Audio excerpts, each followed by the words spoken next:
Hello and welcome friends, sports nine में आप सभी लोगों का स्वागत है। India versus south Africa super 8 में इंडियन टीम का पहला मुकाबला होगा। संडे को ये मुकाबला जो है वो खेला जाएगा और उससे पहले जो खबरें आ रही हैं वो ये है कि साउथ अफ्रीका स्पिन का जाल जो है वो टीम इंडिया के सामने जो है वो बुनने की तैयारी में है। स्पिनर्स को हथियार बनाएगा इंडियन टीम को हराने के लिए। दोनों टीमों ने अभी तक टूर्नामेंट में कोई भी मैच नहीं हारा है।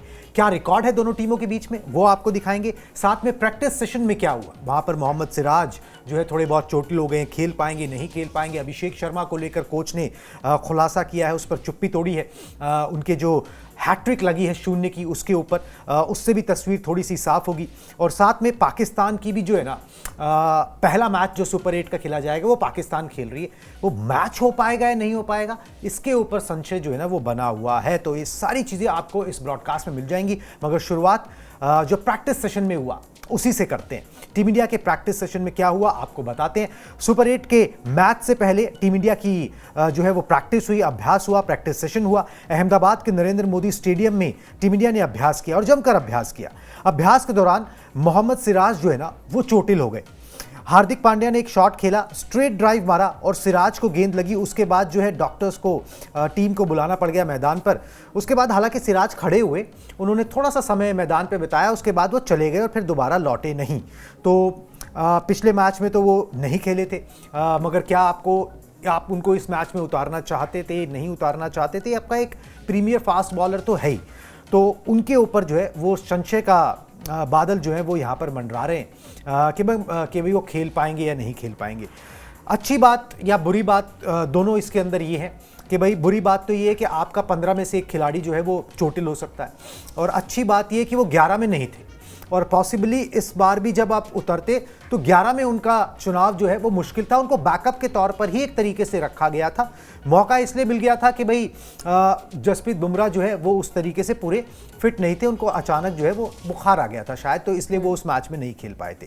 मगर फिर भी सिराज को लेकर थोड़ा सा कंसर्न जो इंडियन टीम जो है वो ज़रूर रहेगी। और ये बातें जो है ना अक्सर हमने देखा है। हर्षित राणा भी तो ऐसे ही मतलब वो तो चलो प्रैक्टिस में नहीं हुए थे, मगर इसी तरीके से जो है कई बार आपके खिलाड़ी चोटिल हो जाते हैं, मगर 11 में वो नहीं है, उनको टाइम मिल जाएगा हील करने को। आप चाहो तो आगे जब थोड़ा सा कंपैरेटिवली जिम्बाब्वे का ऑपोजिशन आएगा तो आप उनको वहां पर उतार सकते हो।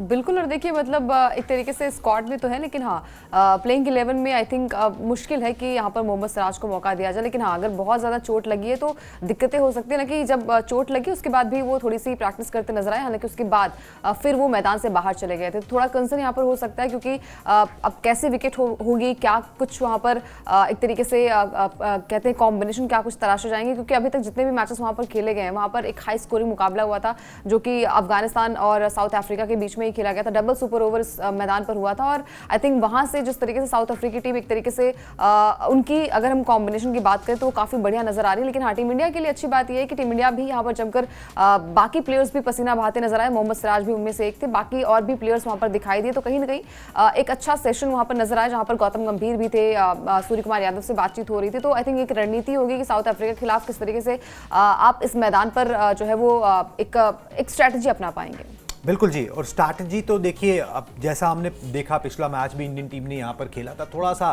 फंसी हुई सी विकेट लग रही है। अगर वही विकेट हुई तो फिर स्पिनर्स का बोलबाला देखने को मिलेगा। तो प्रॉबेबली आपको इस मुकाबले के अंदर सिराज की सर्विसेज की ज़रूरत ना ही पड़े, उनको हील करने का टाइम मिल जाएगा। एक बार ओवरऑल रिकॉर्ड और अहमदाबाद में रिकॉर्ड पर नज़र डाल लेते हैं, दिखाते हैं आपको इंडिया वर्सेज साउथ अफ्रीका किस तरीके के नतीजे रहे हैं। 35 मैच ओवरऑल खेले गए हैं India versus south Africa. T20 records की अगर बात करें, भारत ने 21 में जीत हासिल की है, दक्षिण अफ्रीका ने 13 में बेनतीजा, मतलब जिसका कोई नतीजा नहीं निकला, वो एक मैच था।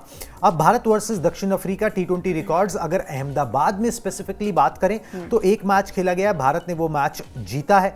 बड़ी बात यह है कि दोनों टीमों का मोमेंटम बड़ा अच्छा लग रहा है। पिछली बार की फाइनलिस्ट हैं दोनों टीमें, ठीक है, और दोनों टीमों का मोमेंटम अच्छा लग रहा है। ग्रुप चरण में दोनों टीमों ने कोई भी मैच नहीं हारा है, ठीक है, और यहां पर सुपर 8 में जगह बनाई है। एक बराबरी की टक्कर जो है ना वो आप इसे कह सकते हैं। हालांकि इंडियन ग्राउंड्स है, इंडियन कंडीशंस है, तो थोड़ा सा एज इंडियन टीम को यहां पर होगा।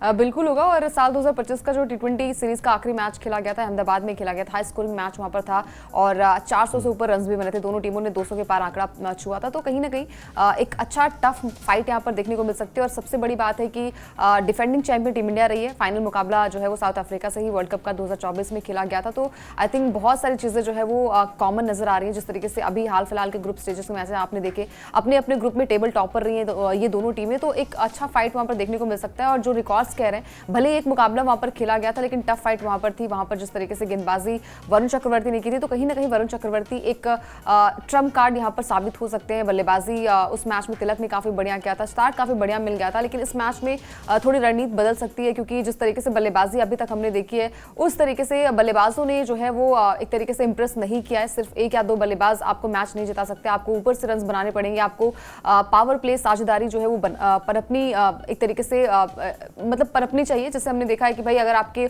ऊपर से बल्लेबाजी अच्छी होती है, ऊपर से रन आते हैं, तो कहीं ना कहीं जो एक तरीके से रिलैक्स होता है निचले क्रम की बल्लेबाजी, वो कहीं ना कहीं थोड़ा बेहतर हो जाता है। तो कहीं ना कहीं यहाँ पर एक स्ट्रैटेजी होगी कि साउथ अफ्रीका के खिलाफ खासतौर पर अगर आपकी बल्लेबाजी पहले आती है तो स्कोर बोर्ड पर अच्छा स्कोर लगाएं और यहाँ से मैच को अपने नाम करें। भारतीय टीम भी काफी बढ़िया दिख रही है, मैचेस बढ़िया जीते, लेकिन हाँ कहीं ना कहीं टफ फाइट यहाँ पर साउथ अफ्रीका टीम देती दिखाई देगी।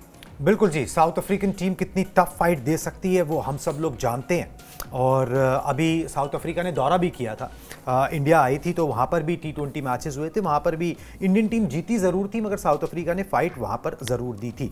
अब एक बहुत बड़ा सवाल ना अभिषेक शर्मा को लेकर बना हुआ है। बहुत सब लोग बोल रहे थे कि भाई 3 जो है वो डक्स हो गए, अब आगे मौका मिलेगा नहीं मिलेगा। सुपर 8 के सारे मैचेस इंपॉर्टेंट हैं भाई, 3 मैचेस सुपर 8 में खेलने, आपको 2 जीतने, नहीं तो अगर मगर पे बात आ सकती है, इफ एंड बट दुनिया भर की चीजें हो सकती हैं। कंफर्टेबली अगर आप जाना चाहते हो 2 मैचेस आपको जीतने, और पहला मैच अगर आप जीतते हो तो फिर आप रिलैक्स हो जाते हो थोड़ा सा यहाँ पर। तो अभिषेक को लेकर क्या अपडेट है पहले वो मैं आपको बताता हूँ, क्योंकि जो गेंदबाजी कोच है उन्होंने बात की है। अभिषेक ने मैच से पहले एक दिन पहले मतलब जमकर अभ्यास किया अहमदाबाद में।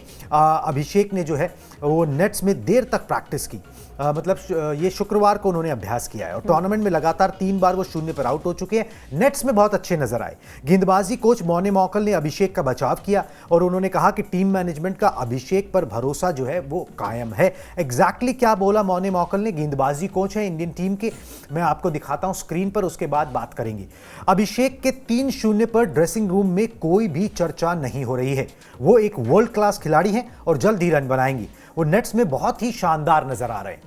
तो एक तरीके से यहां पर बचाव कर लिया, एक इंडिकेशन भी दे दिया कि भाई अभी हमारा जो है ना वो भरोसा अभिषेक पर कायम रहेगा। वीरेंद्र सहवाग को मैं सुन रहा था, वो बोल रहे थे कि भाई मैं इन शूज में रहा हुआ हूं, ठीक है, मेरे साथ भी ऐसा हो रखा है कि यार नेट्स में तो बड़ा अच्छा हो रहा है, गेंद बल्ले पे लग रही है, सब कुछ हो रहा है, जा रहा हूं आउट हो जा रहा हूं, रन ही नहीं बन रहे। तो ऐसे वक्त में क्या है ना कि थोड़ा सा ना अपने आप को कंट्रोल करके चलना पड़ता है कि कुछ 8-10 रन बन जाए ना, फिर मैं अपने हाथ खोलने शुरू करूं, एक वो जिंक्स टूट जाए। उनका भी यही कहना था, बहुत सारे लोगों का यही कहना है। मुझे लग रहा है अब अभिषेक शर्मा को ना इस मैच में कम से कम हम देखेंगे, मगर इतना आसान नहीं होता। ये कहना आसान होता है जब आप T20 मैच में जाते हो ना और आपकी रेपुटेशन है, टीम की वांट है, टीम आपने एक तरीके से अपनी ऑरा बनाया कि आप जाते हो, हिट करते हो। अगर आपने 2-3 ओवर के अंदर 30-40 रन नहीं लगाए उसके ऊपर स्कोर बोर्ड के ऊपर और आपने अपना समय ले लिया और उसके बाद आप आउट हुए, तो और ज्यादा फिर आपको बुरा लगेगा। बड़ा पसोपेश की सिचुएशन होती है, दुविधा होती है, मगर ये है कि अब ये कुछ ज्यादा हो गया है, थोड़ा सा वक्त जो है वो अभिषेक को लेना ही पड़ेगा। बिल्कुल, लेकिन एक सुपर 8 में जब आप पहुंचते हैं तो वहाँ से कंपटीशन बढ़ जाता है। आई थिंक एक अच्छा मौका होगा यहाँ पर अभिषेक के लिए। काफ़ी बातचीत यहाँ पर गंभीर के साथ हुई। आई थिंक कुछ टेक्निक्स, कुछ चीज़ें बता रहे होंगे, अनुभव वहाँ पर शेयर किया होगा उन्होंने, डेफिनेटली किया होगा। और खासतौर पर एक तरीके से संजू भी वहाँ पर प्रैक्टिस करते नजर आए, यानी कि दोनों प्लेयर्स काफ़ी अच्छी फॉर्म में दिखाई दे रहे थे नेट्स में। लेकिन हाँ, आपको परफॉर्मेंस जो है वो मैदान पर देना होता है, आउटकम वहाँ पर आता है, वहाँ की चीज़ें काउंट की जाती है। लेकिन अभिषेक की चीज़ें वही हैं, मतलब बड़ा शॉट खेलने के चक्कर में आप हर बार, ठीक है आपका नेचुरल गेम है, लेकिन हर बार आप उस हिसाब से, अपने हिसाब से नहीं चलेंगे, आप टीम के हिसाब से चलेंगे, आप कंडीशंस के हिसाब से चलेंगे, आप सामने वाली टीम किस तरीके से गेंदबाजी करती है, थोड़ा टिक कर आप अगर बल्लेबाजी करेंगे, थोड़ा विकेट्स पे समय बिताएंगे, तो आई थिंक आपको परखने में और फिर वो चीज़ें कवर अप करने में, आई थिंक उन्हें 1 ओवर लगेगा, 4-5 गेंदें लगेंगी, वो चीज़ें कवर अप हो सकती है। लेकिन पहली बात, आपके बल्ले से रन नहीं आ रहे, 3 मैच में डक पर आउट हुए, तो कहीं ना कहीं प्रेशर ज़्यादा होगा। और यहाँ से अभिषेक शर्मा डेफिनेटली कुछ अलग करेंगे। थोड़ा सा एक चीज़ें होती है ना कि आप आप नेचुरल अपना गेम खेलते हैं तो आई थिंक माइंड सेट थोड़ा सा वैसा होता है, लेकिन पिछले 3 मैच में अगर बल्ला नहीं चला तो गलतियां रिपीट हो रही हैं।